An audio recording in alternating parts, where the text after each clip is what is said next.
Ko sem postala mama, si nisem predstavljala, da so lahko bolezni tako pogost del družinskega vsakdana. Prehladi, smrkanje, kašelj, povišana telesna temperatura, vnetje ušes. Vse te nevšečnosti so me hitro opomnile, kako pomembno je poskrbeti za močan imunski sistem otrok. Ta je namreč eden od temeljev njihovega zdravja in dobrega počutja. In ker se starši vsakodnevno soočamo z izzivom, kako otrokom omogočiti zdravje in jim zagotoviti vsa potrebna hranila in hrano, še posebej, če ne pojedo vsega, kar jim pripravimo oziroma se ne ješči, bi rada z vami delila 4 preizkušene nasvete za boljšo odpornost in močan imunski sistem, ki jih prakticiram tudi sama pri mojem 3-letnem Mateju in se res dobro obnesejo.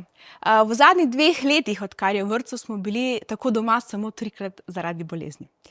Pa začnimo. Prvi nasvet, spanje. Kakovosten spanec je bistvenega pomena za regeneracijo imunskega sistema, še posebej pri otrocih, katero telo je v fazi intenzivne rasti.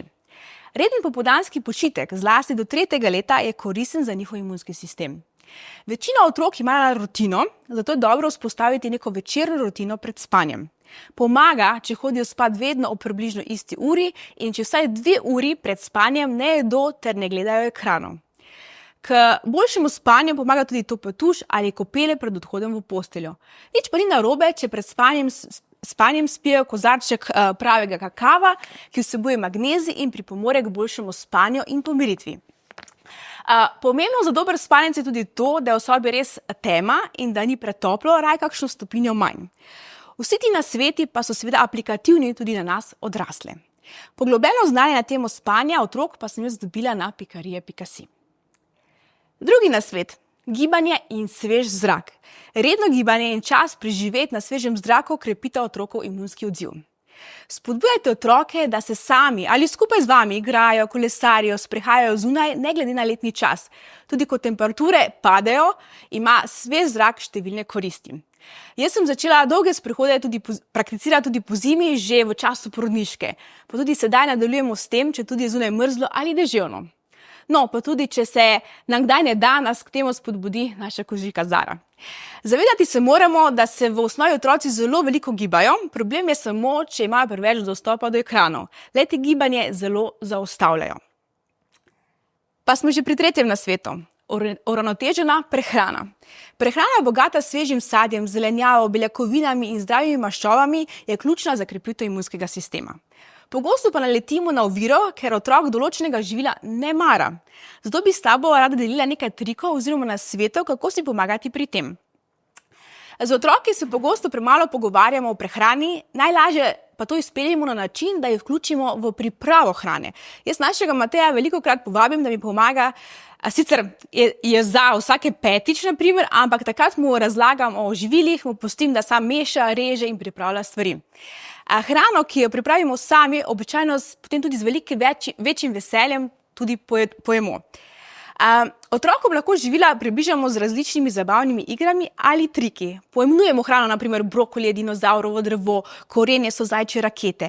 Izmislimo si lahko zgodbico o hrani. Povemo na primer pravljico o super hrani, ki daje moč super junakom.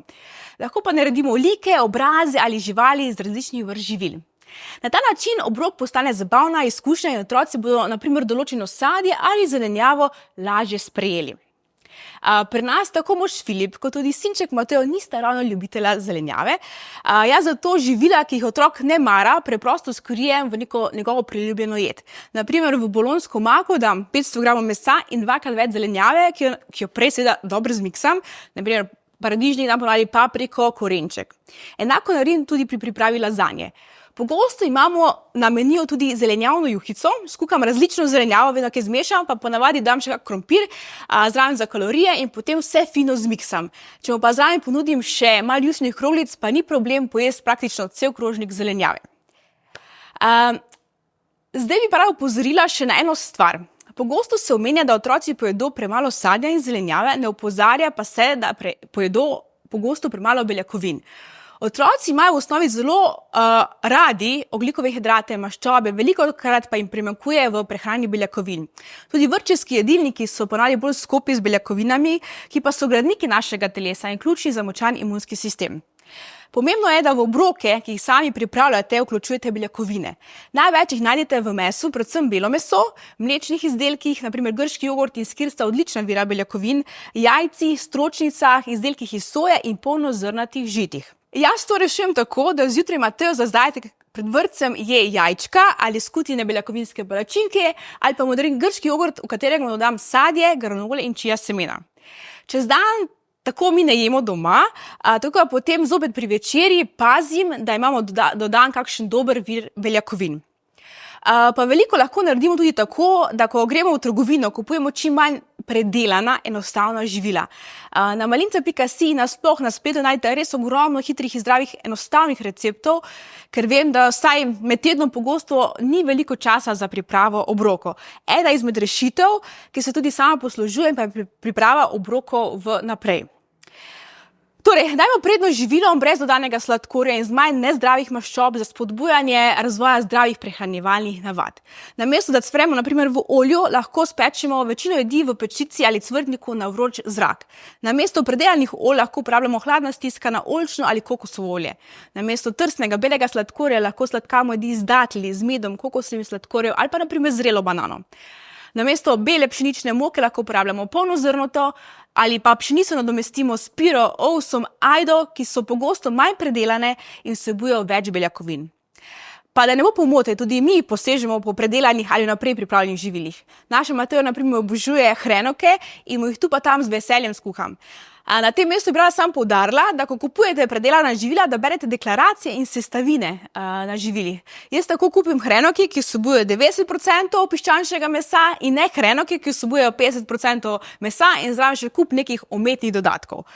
Če bi pa radi mogoče izvedeli več o prehrani otrok, pa smo v Malinci pripravili tudi e-izobraževanja, in sicer na temo prehrana za otroke, ki traja približno 1 urco in je primerno tako za starše kot tudi otroke. Zraven smo pa dodali tudi nekaj uravnoteženih receptov za jedi, ki jih lahko malo večji otroci pripravijo kar sami. Ok, toliko o hrani, gremo še na zadnji 4. nasvetu, pa so vitamini in minerali kot podpora imunskemu sistemu. Zagotoviti otrokom zadostno vnos vitaminov in mineralov s hrano je pogosto težko. Zaradi neješčosti in ker so njihove potrebe v primerjavi z odraslimi kar 2-krat večje zaradi visoke porabe energije možganov, rasti in aktivnosti.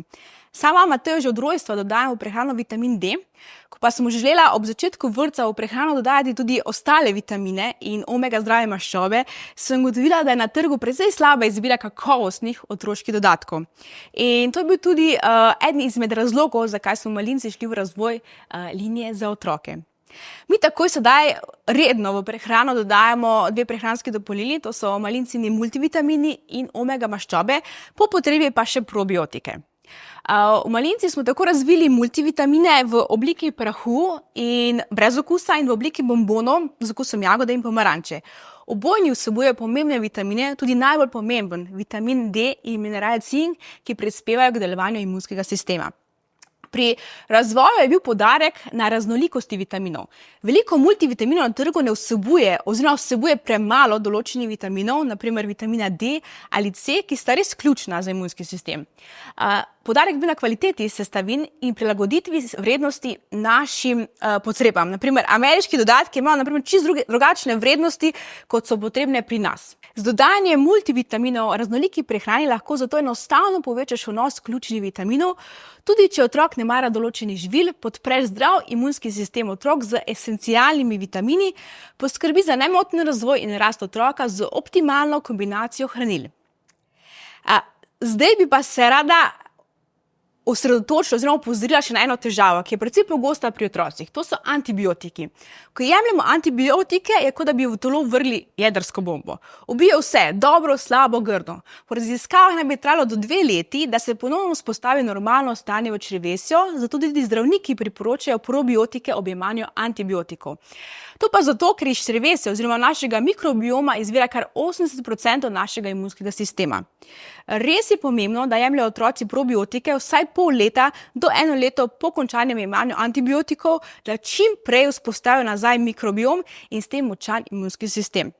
Mi smo imeli ravno par mesecev nazaj vnetje ušes, kar pomeni jemanje antibiotikov, tako da sedaj redno jemljemo Malincine probiotike, jih najdete pod imenom Imunobiotiki. Le-ti se uporabljajo za zdravje črevesja, objemanju antibiotikov in podporo imunskemu sistemu. So s 6 sevi probiotičnih kultur, dodatkom prebiotika in olin, kar pa je najboljše, da so brez okusa in primerni za otroke od 1. leta starosti dalje. Izdelke iz malinca Kids linije najdete na malinca.si, določen tudi v tuš drogerijah, hipermarketih Mercator, trgovinah Tosama in Leposama. No, s tem pa smo prišli do konca. Če na hitro povzamemo 4 nasvete. Dovolj spanca, veliko gibanja na svežem zraku, raznolika prehrana ter po potrebi kvalitetni prehranski dodatki. Tako, vesela bom vaših razmišljanj, vprašanj in dodatnih idej za krepitev imunskega sistema otrok pod komentarji tega videa. Želim vam veliko zdravja!